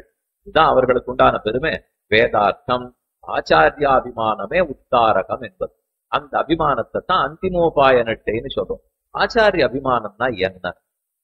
ஆச்சாரியனை நாம் அபிமானிப்பதா, ஆச்சாரியன் நம்மை அபிமானிப்பதா? அபிமானம்னா என்ன? அதை முதல்ல சொல்லு. துரபிமானம் அது கண்டிப்பா எல்லாருக்கும் தெரியும். ஆனா அவருக்கு ரொம்ப துரபிமானம், ஆணவம் அதிகம், அகங்காரம் அதிகம், தாங்கிற எண்ணம். துரபிமானம் சரி, நல்ல அபிமானம் அது இருக்கலாம் முடியும். நாம தான் ஸ்ரீவைஷ்ணவன், நாம பரம பாகவதன், நாம பெருமானை தவிர மற்றொரு விஷயத்துக்கு ஆசைப்படாதவன். இந்த ஒரு உறுதி, இதனால ஏற்படக்கூடிய துளி அழுத்தமா பிடிச்சுக்கிற அந்த ஆணவம், ஆணவம்னு ஆணவம் நினைச்சுக்க வேண்டாம், ஒரு பிடிமானம்ங்கிறதுக்காக சொல்ல வரேன். அதைத்தான் அபிமானம். ஆச்சாரியனிடத்தில் ஒரு அபிமானம். இந்த ஆச்சாரியர் இவர் தான் பெருமானுடைய அவதாரம், இவர் தான் அடியனுக்கு மோசம் கொடுக்க போறார், இவர் கொண்டு போய் ராமானுஜரத்துல சேர்த்து விட்டுடுவார். இந்த ஆச்சாரியனை பற்றிருக்கேன், இந்த ஆச்சாரியன் ராமானுஜரிடத்துல சேர்ப்பார். ராமானுஜாச்சாரியர் அகில உலகத்துக்கும் ஆச்சாரியன், ஜெகதாச்சாரியன். அவர் கொண்டு போய் பெரிய பெருமாள் இடத்துல சேர்த்துடுவார். அவருக்கு அந்த வரம் இருக்கு. திருவரங்கத்து பெருமாளே, உம்ம சம்பந்திகள் 6 வந்தாலும் அவர்களுக்கு மோட்சம் கொடுக்குறேன், அவர்களுடைய பிரதிநிதியாத்தான் நீர் சரணாகதி பண்ணிட்டீர் அப்படின்னு பெரிய பெருமாள் ஏற்றுக்கொண்டு இருக்கிறபடியால் அவரை கட்டியா பிடிச்சிடும். ஆச்சாரியாபிமானமே உத்தாரகம். அப்ப அபிமானம்னா தெரியுது, ஆச்சாரியன் நம்மிடத்தில் வைத்த அபிமானம் ஆச்சாரிய அபிமானம். நாம ஆச்சாரியனிடத்துல வச்சிருக்கிற அபிமானம் ஆச்சாரிய அபிமானம். இதுவும் ஆச்சாரிய அபிமானம், அதுவும் ஆச்சாரிய அபிமானம். ஆனா இந்த ரெண்டுத்துக்கு என்ன வித்தியாசம்னால், ஒன்னும் நாம போய் ஆச்சாரியனை பற்றுவது, நாம அபிமானம் வைப்பது, எங்க ஆச்சாரியன் எங்க ஆச்சாரியன் எங்க ஆச்சாரியன்னு சொல்லிக்கிறது. அதே ஆச்சாரியன் பார்த்து என் சிஷ்யன்னு சொல்லிக்கிறது. நாம நம்ம ஆச்சாரியன்னு சொல்லிக்கணுமா, ஆச்சாரியன் என் சிஷ்யன்னு சொல்லிக்கணுமா? ரெண்டும் செய்ய வேண்டியதான். நாம நம்ம ஆச்சாரியன்னு சொல்லிக்க வேண்டியதான். குருனா யோபிமன்யேத குரும்பா யோபிமன்யதே. அழகான ஸ்லோகம் இருக்கு. குருணா யோபிமன்யேத, யார் ஒருத்தன் குருவாலே அபிமானிக்கப்படுகிறானோ, குருணான குருவாலே, யஹா அபிமன்யேத, யார் ஒருத்தன் அபிமானிக்கப்படுகிறானோ, குரும்பா யோபிமன்யதே, குருவை, இது ரெண்டாவது வெச்சமே. முன்னாடி சொன்னது 3, இப்ப சொல்றது 2. குருணா குரும்பா யோபிமன்யதே, குருவை யார் ஒருத்தன் அபிமானிக்கிறானோ, குருவால் அபிமானிக்கப்பட்டவன், குருவை அபிமானிப்பவன், உபௌ பரமாம் சித்திம், ரெண்டு பேருக்கும் சித்தி கிடைக்கும், ரெண்டு பேருக்கும் மோட்சம் கிடைக்கும். ஆனால் நியமாதுபகச்சதகான்னு அந்த பிரமாணம் முடியாது. ரெண்டு பேருக்கும் சித்தி கிடைக்கும், ஆனா சொல்லப்பட்ட வரிசையில கிடைக்கும். குருவாலே அபிமானிக்கப்பட்டவன், குருவை அபிமானித்தவன், ரெண்டு பேருக்கும் சித்தி கிடைக்கும் சொல்லப்பட்ட வரிசையில். அப்படின்னு சொன்னா குருவால் அபிமானிக்கப்பட்டவனுக்கு முதல்ல கிடைக்கும்னு அர்த்தம், குருவை அபிமானித்தவனுக்கு இரண்டாவது கிடைக்கும்னு அர்த்தம். கிடைச்சிடும். ஆனா அவர் நம்ம அபிமானித்திருந்தார், அடியல் நம் பையலன்னா அம்மவோ கொடியவாரே. தொண்டடிப்படியாழ்வாருடைய பாசனம்.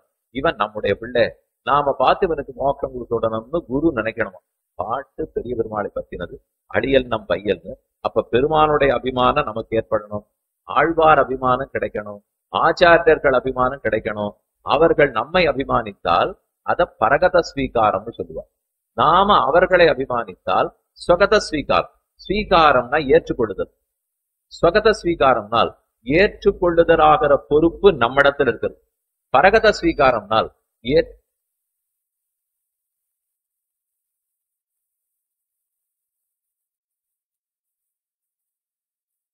ஏற்றுக்கொள்ளுதலாகிற பொறுப்பு பெருமானிடத்தில் இருக்கு. பரன்னா பகவான் தானே, பரகதான பெருமானிடத்தில் இருக்கக்கூடிய அபிமானம் அப்படின்னா ஏற்றுக்கொள்ளுகிற பொறுப்பு பரகத ஸ்வீகாரம். அவர் ஏற்றுக்கொள்ளுகிறார், ஆச்சாரியன் நம்மை ஏற்றுக்கொள்ளுகிறார். அப்ப ஆச்சாரியனிடத்தில் அபிமானம் இருந்துருத்துனால் அது பரகத ஸ்வீகாரம், ஆச்சாரியன் நம்ம அபிமானிக்கிறது. அந்த அபிமானம்ங்கிற ஸ்வீகாரம் நம்மிடத்துல இருந்ததுனால் அது ஸ்வகத ஸ்வீகாரம். நம்மிடத்துல இருக்கிறத காட்டிலும் எதுவும் அவரிடத்துல இருந்தா நன்னா இருக்கும். ராமனிடத்துல இருக்கிறத விட பரதனிடத்துல இருந்தா தானே நன்னா இருந்தது.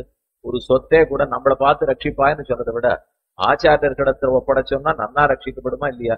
அதனாலதான் ஸ்வகத ஸ்வீகாரத்தை விட பரகத ஸ்வீகாரத்துக்கு ஏற்றம். குருநாயோபிமன்னேத குரும்பாயோபிமன்னதே உபௌ தௌ பரமாம் சித்தின். ரெண்டு பேருக்கும் சித்தி கிடைக்கும், நியமாது உபகச்சதா. ஆனா அந்த நியமேன கிடைக்கும். அப்படி பார்த்தால் ராமானுஜருடைய விசேஷ அபிமானத்தை பெற்றவர், அங்கீகாரத்தை பெற்றவர் தாசரதிங்கிற முதலியாண்டாம். 3 பேரிடத்திலையும் ஆச்சாரிய அபிமானத்தையும் பெற்றார், பாகவத் அபிமானமும் பெற்றிருக்கிறவர், பகவத் அபிமானமும் பெற்றிருப்பவர். இது எங்கு பார்த்தாலுமே தெரிஞ்சுக்கலாம். பெருமானிடத்திலேயே அபிமானத்தோடு இருந்தவர். அடியல்னம் பையலன்னா அம்மவோ கொடியவாரேன்னு எல்லா பாகவதர்களையும் ஒரு ஆச்சாரியனை பற்றினவரை பெருமான் ஏற்றுவது ரொம்ப சுலபம். அதனால முதலியாண்டானுக்கு முதல்ல பகவத் அனுகிரகம் கிடைச்சதுன்னு வச்சுக்கோ. அப்புறம் பாகவத் அனுகிரகம் கிடைச்சுதான்னு பார்த்தால் யாரெல்லாம் முதலியாண்ட ராமானுஜரை பற்ற வேண்டுமோ பலரும் முதலியாண்டான் மூலமாகவே வந்திருக்கிறார்கள். அதே போல கூரத்தாழ்வானுடைய அங்கீகாரம், சீதன வெள்ளாட்டியாக போய் பண்ணி அதனால பெற்ற அங்கீகாரம், இதெல்லாம் பாகவத கைங்கரியம் பண்ணி பண்ணி சிறப்படைந்தது. அந்த அங்கீகாரத்தை பெற்றார். ஆச்சாரிய அங்கீகாரம்னால் நான் சந்நியாசாசிரமம் ஏற்றுக்கொள்ளும் போதும் இவரை விடமாட்டேன்னு உடையவர் சொன்னால் அதை விட என்ன அபிமானம் வைக்கணும்? சன்னியாசின்னா எல்லாத்தையும் உள்ள போறார், அப்பவே இவர் விடமாட்டேன்னா அத்தோட ஒரு நிறுத்தல. ஸ்ரீபாத தீர்த்த ஸ்வீகாரம், இவர் ஸ்ரீபாத தீர்த்தத்தாலதான் உலகமே உஜ்ஜீவனம் அடையும். மிதிலாபுரி சால கிராமம்னு மைசூர் பக்கத்துல இடம். இவர்கள்லாம் மேலக்கோட்டைக்கு போயிட்டு இருக்கார்கள். அப்ப அங்க போயிட்டு இருக்கிறச்ச புறச்சமைகள், ஸ்ரீவைஷ்ணவ சித்தாந்திகள் இல்லை, வைதிக மதத்தவர்கள் இல்லை, வேற்று மதத்தவர்கள். அவர்கள்லாம் உடையவரிடத்துல வரவே இல்லை, ஆச்சரிக்கவே இல்லை, விஷயங்கள்லாம் கேட்கல. கார்த்தால தாசரதி முதலியாண்டான உடையவர் கூட்டாராம், போய் உம்ம திருவடிகளே ஊர் குளத்துக்காரா ஊருக்காரெல்லாம் தீர்த்தம் எடுக்கிறதுக்கு குளத்துக்கு வருவார்களோ இல்லையோ, அந்த ஜலத்துல உம்ம காலை வைத்து கொண்டு நின்றும் அதை காட்டும்னா திருவடி அதுல பட்டிருக்கு. பட்டா அந்த மொத்த குளமும் சீபா தீர்த்தம் ஆயிடுது. வந்தவர்கள் தோண்டியில ஜலத்தை எடுத்துன்னு போய் கிரகத்துக்கு போய் தளிகை பண்ணி பெருமாளுக்கு சமைச்சு சாப்பிட்டுருக்கா. சாப்பிட்டா இவருடைய ஸ்ரீபாத தீர்த்த மகாத்மத்தாலே எல்லாருக்கும் ஸ்ரீவைஷ்ணவத்துவம் புத்தி வந்து உடையவர் திருவடிகளை ஆச்சரித்தார்கள்னால் அப்ப இவருக்கு அந்த ஸ்ரீபாத தீர்த்த மகாத்மியம் இருக்குன்னு உடையவர் தானே ஏத்துக்கிறார். தங்கிட்ட ஒருத்தரை கூட்டுன்னு வரணும்னால் தாசரதியான முதலியாண்டான் மூலமாக அழைத்து கொண்டு வரலாம், அவர் மூலம் பெறலாம்ங்கிறது அவருக்கே தெரிஞ்சிருக்குனால் அப்ப ஆச்சாரிய அங்கீகாரமும் கிடைச்சது. ஆச்சாரிய அங்கீகாரம், பாகவத அங்கீகாரம், பகவத் அங்கீகாரம் 3 இருக்கிறதுனாலே அது முதலியாண்டானுக்கே உண்டான பெருமை. அஜகத் பாகினேயத்துவம், பாதுகாத்துவம், திருதண்டதாம், பாதுகையா இருக்கிற பெருமை. பாகினேயர் விட்டு பிரியாத மருமகனா இருந்தார்.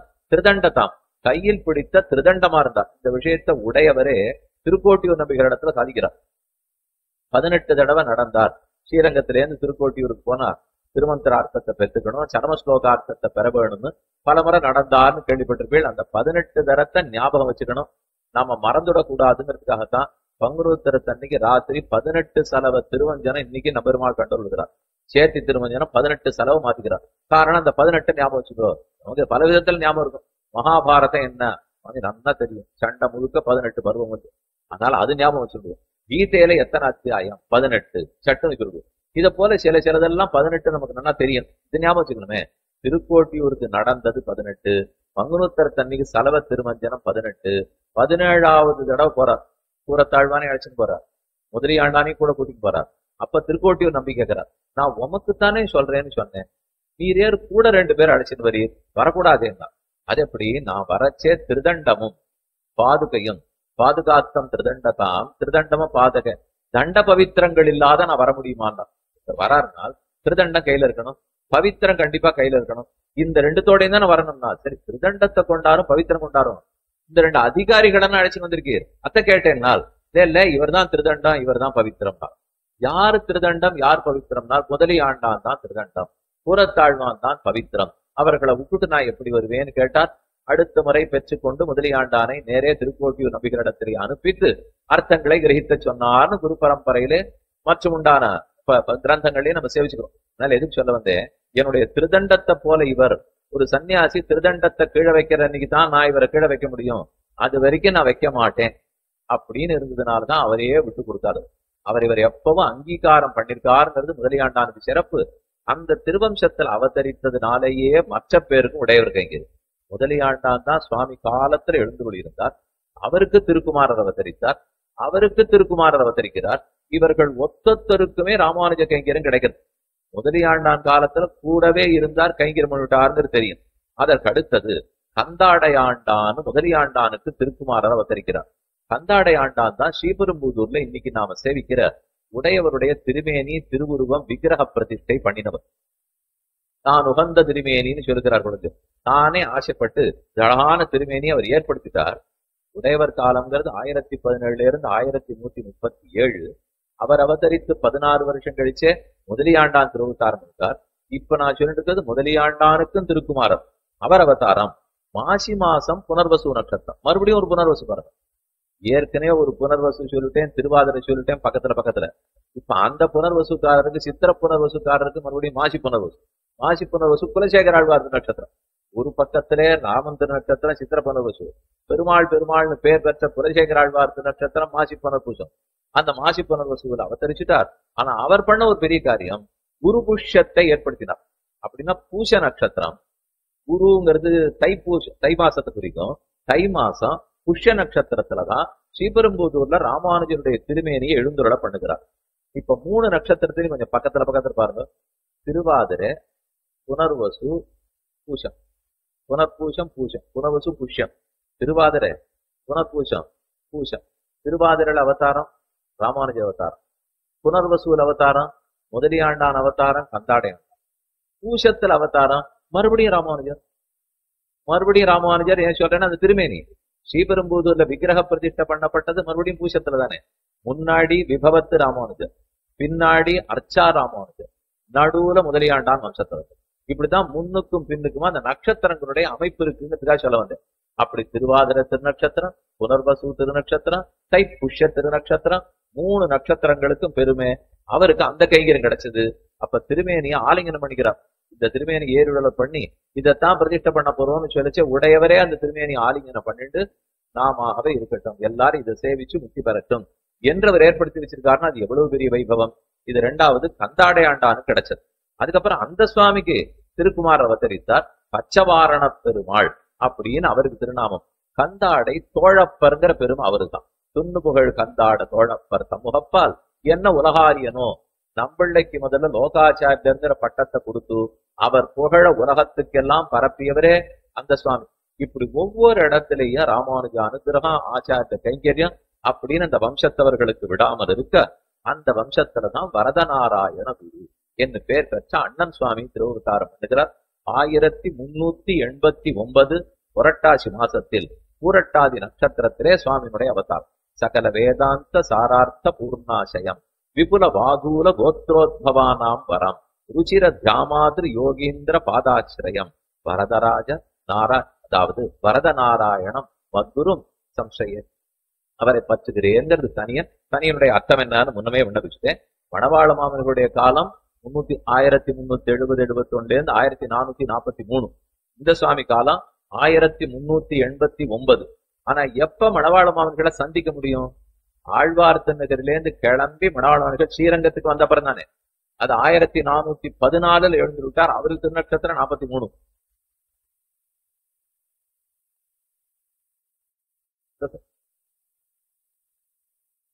அந்த சமயத்துல அண்ணன் சுவாமி தன்னுடைய திருமாளிகை எழுந்து கொண்டிருந்தார். ஸ்ரீரங்கத்துல கீழ சித்திர வீதியிலே முதலியாண்டானுக்கு கூரத்தாழ்வான் திருமாளிகைக்கு தெற்கு பக்கத்திலே திருமாளிகை ஏற்படுத்தி உடையவர் இருக்க வச்சிருக்கார். இன்னைக்கு கூரத்தாழ்வான் திருமாளிகை உங்களுக்கு தெரியும்.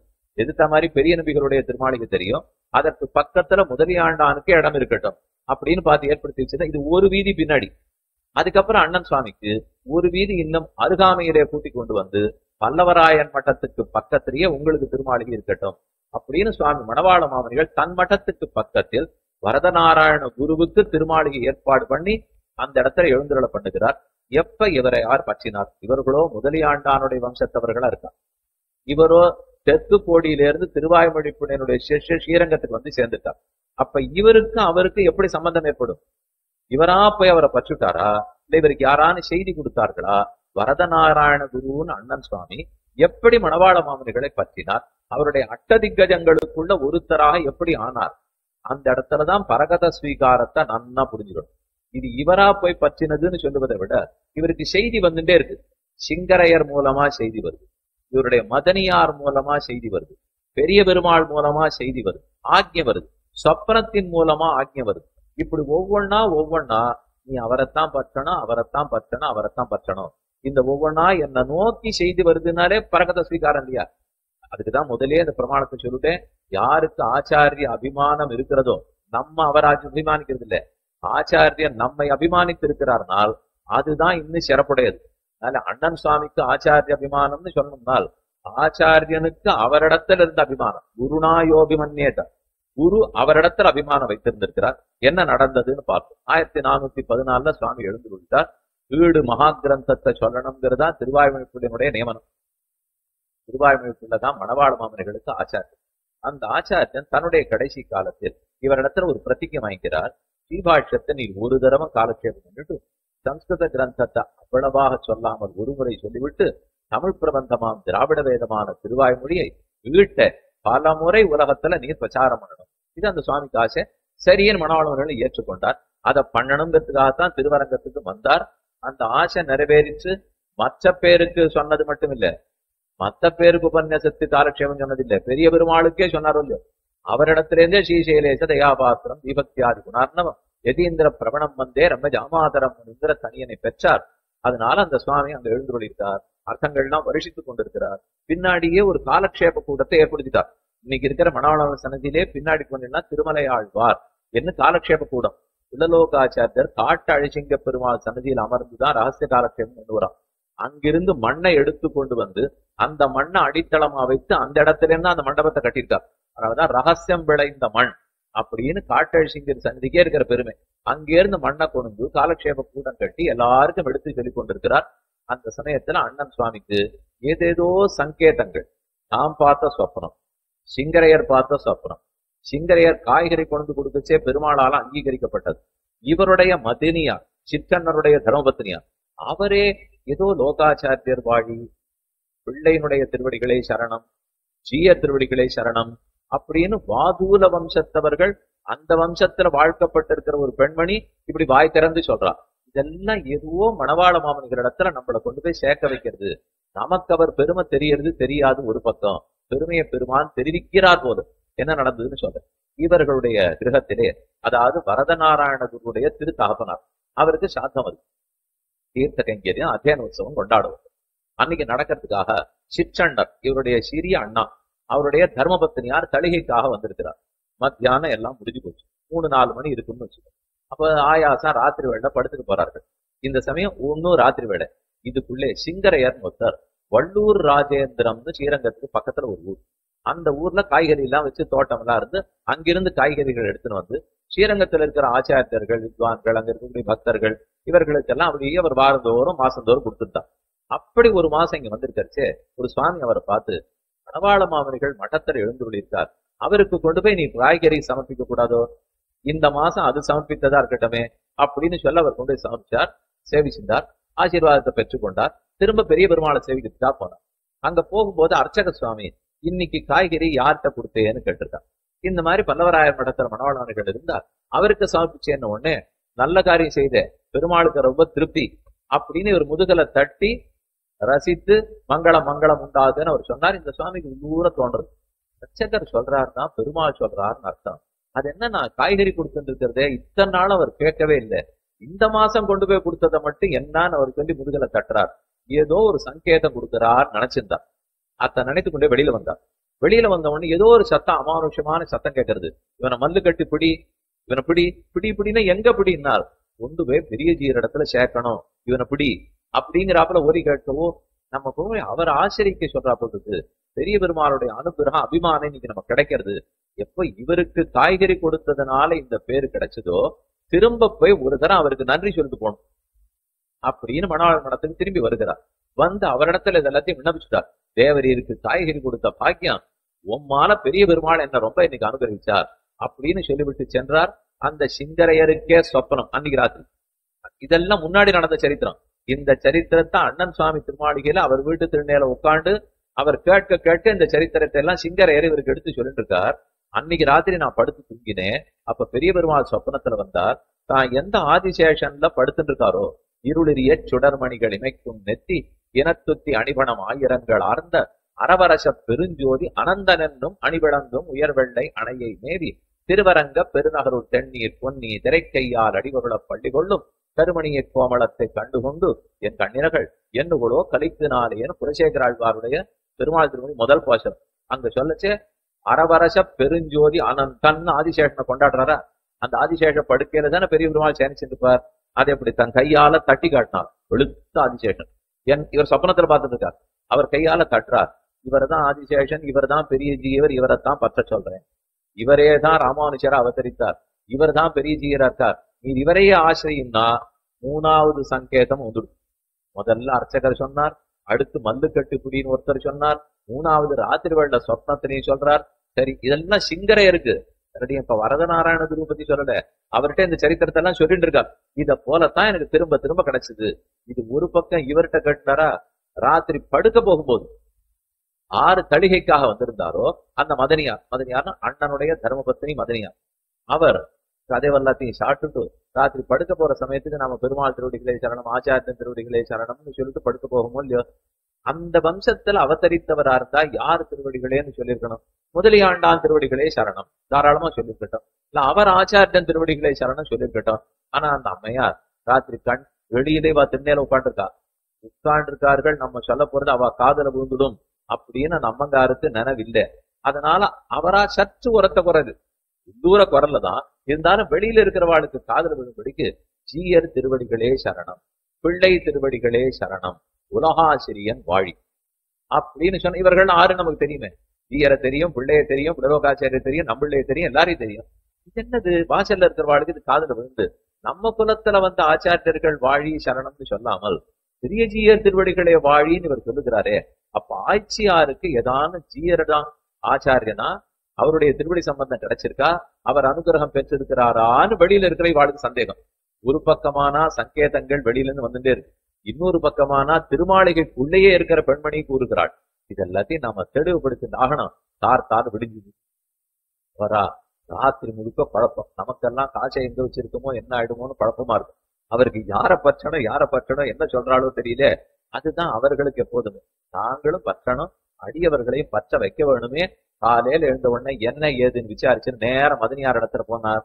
அவர் உண்மையை சொல்லிட்டார். இது என்ன மறைப்பதற்கு இருக்கிறது, அடியனுக்கு விசேஷமா மணவாளமாவர்கள் கட்டாட்சித்திருக்கிறார், உங்களுக்கு அந்த கட்டாட்சம் கிடைக்கணும்னு ஆசைப்படுறேன் அப்படின்னு அவளும் சொல்ல, ஒரு மகாலட்சுமியை முன்னிட்டு கொண்டு புருஷகாரம் பண்ணி எப்படி பெருமாளை பற்றுவோமோ அதே போல அண்ணன் சுவாமி வரதநாராயண குருவும் பெண்மணியான இந்த ஆய்ச்சியாரை முன்னிட்டு கொண்டு இவர் புருஷகாரம் பண்ண மணவாள மாமனிகள் திருவடியே போய் பற்றுகிறார்ங்கிறது ஒரு பெண்மணிக்கு இந்த சம்பிரதாயத்துல கொடுத்திருக்கிற ஒரு பெரிய மதிப்பு. வாசல்ல போறவா யார் வேணா எத்த வேணா பேசிட்டுக்கலாமே தவிர, கதையை நீங்க சரித்திரத்தை படிச்சு பார்த்தீர்கள்னால் இவள் தான் அதுக்கு அச்சாரமே போட்டு கொடுத்தது. இவ பார்த்து நீங்க போய் அவர் ஆசிரியங்கோ அப்படின்னு இவர்கள்லாம் வரா. இவர் உடனே ஓடுறார். ஊர் முழுக்க போய் ஒரு 20 குடும்பத்தவர்கள் அவரிடத்துல போய் நீர் ஆச்சரிக்கிறீரா, நீர் ஆச்சரிக்கிறீரா, நீர் ஆச்சரிக்கிறீரா. பல பேரும் அதே சொப்பனம் எங்களுக்கு வந்ததுங்கிறான். எந்த சொப்பனம்? சிங்கரையர் சொப்பனம் இல்ல. இதே வரதநாராயண குரு ராத்திரி படுத்து தூங்கும் போது அவருக்கு சொப்பனம் வருது. அவர் சொப்பனத்திலே ஒரு ஜீயர் சுவாமி, ஒரு சன்னியாசி உட்கார்ந்து இருக்கார், பக்கத்துல ஒரு சுவாமி நின்றுட்டு இருக்கார். இது ரெண்டு பேர் வேற யாரோ. வரதநாராயண குரு கீழே போய் விழுந்து சேவிக்கிறார். அப்போது அந்த பக்கத்துல இருக்கிற சுவாமி இவரை பத்தி பரிந்துரை செய்யறார். இவரை பத்தி சிபாரிசு பண்ணி, ஏதோ எப்படியோ இருந்துட்டார், நீர் தான் பார்த்து அவரை அனுகிரகித்து ஏற்றுக்கொள்ள வேண்டும் அப்படின்னு அந்த சுவாமி சொல்றார். இதெல்லாம் வேற யாரும் இல்ல. உட்கார்ந்து இருக்கிற சுவாமி மணவாள மாமனிகள் எதிராசிரியர்னு வச்சுக்கோ. நடுவுல இருந்து சிபாரிசு பண்ணிட்டு இருக்கிறவர் முதலியாண்டான்னு கொள்ளலாம். முதலியாண்டானே சிபாரிசு பண்ணி ஏத்துக்க சொல்றார். இப்ப வந்து சேவிச்சுட்டு இருக்கிறவர் வரதநாராயண கூட அண்ணன். ஓஹோ, நம்ம போய் அந்த ராமானுஜருடைய புனரவதாரமான மணவாள மாமனிகளை பத்த சொல்லுகிறார் போதும். இதுதான் நமக்கு சொப்பனத்துல வந்திருக்கு. முதல்ல பெருமாள் வெளியார் மூலமா சொல்லி பார்ப்பார். கேட்டுட்டா சரி, இன்னும் சந்தேகம் இருந்தா நமக்கே சொல்லி பார்ப்பார். கேட்டுட்டா சரி, இல்ல தோல்ல தட்டி சொல்லுவார். சரி, இதெல்லாம் அவர் சொல்லிட்டு இருக்கிறதே, அவரே மோட்சம் கொடுத்துடக்கூடாதான்னா அதை மட்டும் பண்ண மாட்டார். அவர்கிட்ட இருக்கிற பெரிய ஆச்சரியம் என்னன்னா, இவர் அனுப்புவர், இப்படி சொல்ல வைப்பார், அப்படி சொல்ல வைப்பார், பாட்டை கொடுப்பார், சொல்லார் தமிழ் 3 சுருதிகள் 4 வேதத்தை கொடுக்கிறார், இயற்தமிழ், இசைத்தமிழ், நாடகத்தமிழ், கோவில், குளம், உற்சவம், மண்டபம், பிராகாரம் எல்லாத்தையும் ஏற்படுத்தி நம்மளை பிடிச்சு அவர் பக்கம் தள்ளிண்டு வருவரே தவிர, இப்படி பிடிச்சு தூக்கின்னு போய் மோட்சத்துல உட்காத்தி வச்சுறேன்னால் அது மட்டும் பண்ண மாட்டான். அது நீதான் ஒத்துண்டு வரணும். நீ ஆச்சாரியனை பற்றித்தான் வந்தாக வேண்டும். இதுல ரொம்ப திருடமா இருக்கக்கூடிய ஒரு பெருமாள் இந்த உண்மையை நம்ம புரிஞ்சுக்கணும், ரகசியத்தை புரிஞ்சுக்கணும்னு கூட வச்சுக்கணும். இது தெரிஞ்சதுன்னா தான் நம்மால அவரை பற்ற முடியும். இல்லைன்னா நேரம் அவரை பார்த்து நீர் குடிப்பீரா, நீர் குடிப்பீரான்னு கேட்டுருந்தா கொடுக்க மாட்டார். ஞானம் அனுஷ்டானம் இவை நன்னாகவே உடையனான குருவை அடைந்த கால் மாநிலத்தில் தேனார் கமல திருமாமகள் கொடுனன் தானே வைகுந்தம் தரும். ஞானம் அனுஷ்டானம் இருக்கிற ஆச்சாரியனை பற்றிட்டோம்னால் பகவான் அதுவே பற்றாசாக கொடுத்துருவோம். அப்படி இல்லாமல் தன்புருவின் தாழினையில் அன்பொன் நிலாதான். அன்பு தன்பால் ஆச்சாரியனிடத்தில் அன்பு வைக்காமல் பகவானிடத்தில் அன்பு வச்சிருந்தாலும் விண்ணாடு தான் அளிக்க வேண்டியிறான் ஆதலார் நன்னாரவர்கள் திருநாடு. விண்ணாட்டை கொடுக்க வேண்டிய தேவை பெருமாளுக்கு இல்லையா? பகவானிடத்துல பரமபக்தியோட இருக்கான். நிறைய பேர் அப்படித்தான். உலகத்துல 99 விழுக்காடு ஜனங்கள் பக்தியோட தான் இருப்பா, பகவத் பக்தியோட இருப்பா. ஆனா ஆச்சாரிய பக்தியோட இருக்கிறது 1% இருந்தா அதிகமா இருக்கும். அது இந்த சீவையிட்ட சம்பிரதாயத்துல ஆணித்தரமா பதிஞ்சிருக்கிற விஷயம். அதை ராமானுஜர் தன் காலத்துல ஏற்படுத்தினார். பாகவதர்களை பற்றணும், ஆச்சாரியனை பற்ற வேண்டும். அது பற்றினால் ஒருவேளை நம்ம பெருமானிடத்துல நிறைய பக்தி இருக்கு, ஆச்சாரியன் யாருன்னு கேட்டா தெரியலேன்னு வச்சுக்கோ. நீங்க இத்தனை பேர் இங்க வந்திருக்கீர்கள், நீங்க எத்தனை பேர், ஆயிரக்கணக்கான பேர் இருப்பாடு இல்லையா, அவர்களுக்கெல்லாம் ஆச்சார சம்பந்தம் தெரிஞ்சிருக்கும். இன்னும் 1,00,000 பேருக்கு தெரியாது. அப்ப 6 ஆச்சாரியன்னு கேட்டால் இப்பவும் சில பேர் இருக்கா, ராமானுஜர் எங்களுக்கு ஆச்சாரியன். சரி, வாஸ்தவம், அந்த அளவுக்கு தெரிஞ்சின்ற அது வரைக்கும் சந்தோஷப்பட வேண்டியதுதான், பாராட்ட வேண்டியதுதான். ராமானுஜர் வாழ்ந்த 1000 வருஷம் ஆச்சு. இன்னைக்கு நீர் போய் அவர் எப்படி பிடிச்சிப்பீர்? அவர் ஆச்சாரியன்னு சொல்ற அளவுக்கு ரொம்ப திருப்தி தான். ஆனா அவரை போய் மாற பார்க்க முடியாதே, சேவிக்க முடியாதே, கைங்கர் பண்ண முடியாதுன்னா, ஆமா அதுதான் எனக்கு என்ன பண்றதுன்னு தெரியல, தவிச்சிருந்தேன் வாரும். அப்பதான் உனக்கு உண்மையே சொல்லி ஆகணும். அவர் அதுக்குன்னு ஒரு சங்கிலி தொடரா ஆச்சாரிய பரம்பரை ஏற்படுத்தி வச்சிருக்கார். அவருக்கு தெரியாதா நம்ம என்ன திண்டாட போறோம்னு? சுவாமி தெரியாதா? அனைத்துலகும் வாழ பிறந்தவர். அவருக்கு அப்போது ஒரு சிந்தை செய்தேன்னு அமுதனார் சாதித்தார். அப்பப்ப எது தேவையோ இந்த உலகத்துக்கு அப்பப்ப செஞ்சிருக்கார்.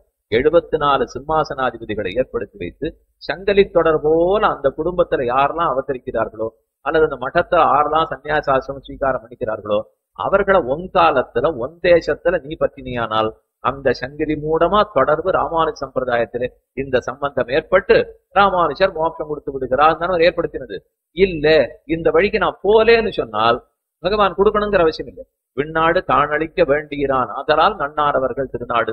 அதனாலதான் இவர் அண்ணன் சுவாமி நன்னா யோசிச்சு வரிசையா ஒத்தரையா போய் கேட்கிறார். வரேனே உமக்கு ராத்திரி வந்த சொப்பனம் தான் எங்களுக்கு வந்திருக்கு. அதே ஏத்தி புனரவதாரமான மணவாள மாமனிகளை பற்றணும் தான் நாங்களும் ஆசைப்படுறோம்.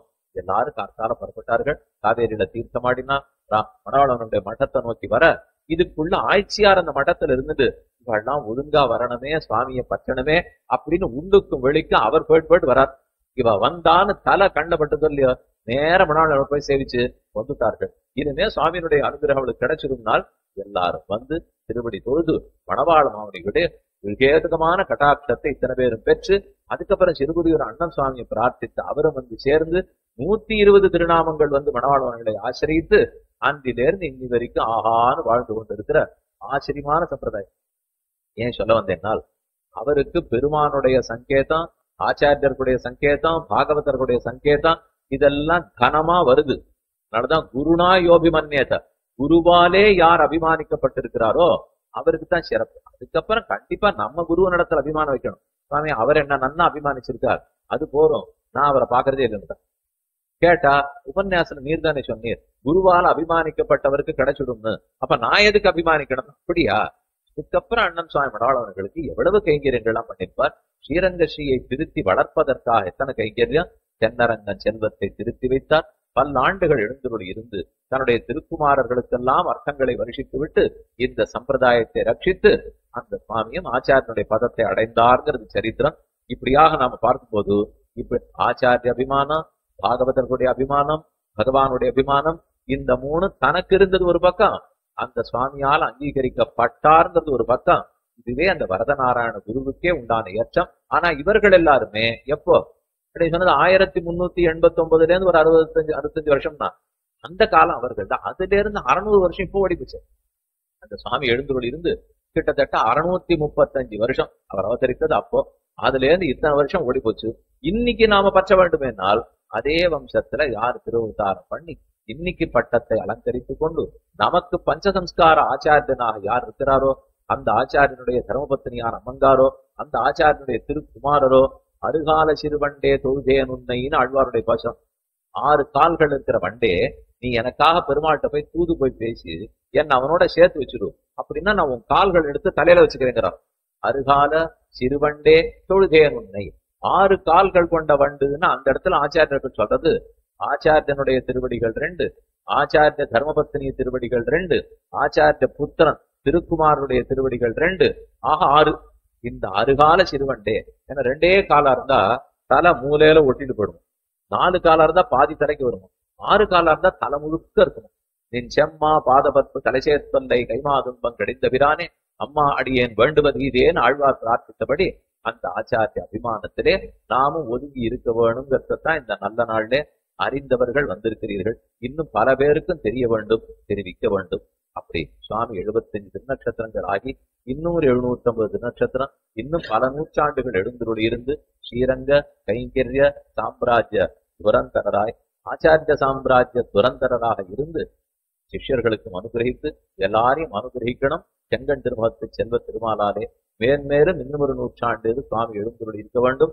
ராமானுஜ ஸ்ரீ சம்பிரதாயத்தினுடைய பெருமை உலகெல்லாம் பரவ வேண்டும் பிரார்த்தித்துக் கொண்டு இதெல்லாம் இங்க வந்து நடத்தணும். ராமானுஜர் மணிமண்டபத்திலே சேலத்துல இதை ஏற்பாடு பண்ணி நடத்த வேண்டும். ரொம்ப வருஷமா பிரயத்தனப்பட்டு ஏற்படுத்தி வச்சிருக்கிற மண்டபம் பலரை இப்ப வந்து வந்து அனுகிரகம் பெற்று போகிறார்கள். இதுல ஏற்படுத்தினது அந்த சபையாருடைய ஒரு பெரிய உள்ளம், சபையாருக்கு இருக்கக்கூடிய ஒரு கைங்கரிய ஸ்ரீ சுவாமியினுடைய அனுகிரகம் அவர்களுக்கும் பூர்ணமா கிட்டும். இந்த சந்தர்ப்பத்திலே அடியேனை ஒரு பொருட்டாக மதித்து 2 வார்த்தை சொல்லணும்னு நியமிச்ச சுவாமி திருவடி எடுத்து பல்லாண்டு பாடிக்கொண்டு ஸ்ரீமதி ரம்பஜாமாதிரி இந்திராய மகாத்மனே ஸ்ரீரங்க வாசினியை புரியாது நித்திய ஸ்ரீ நித்தியமங்கலம் சொல்லி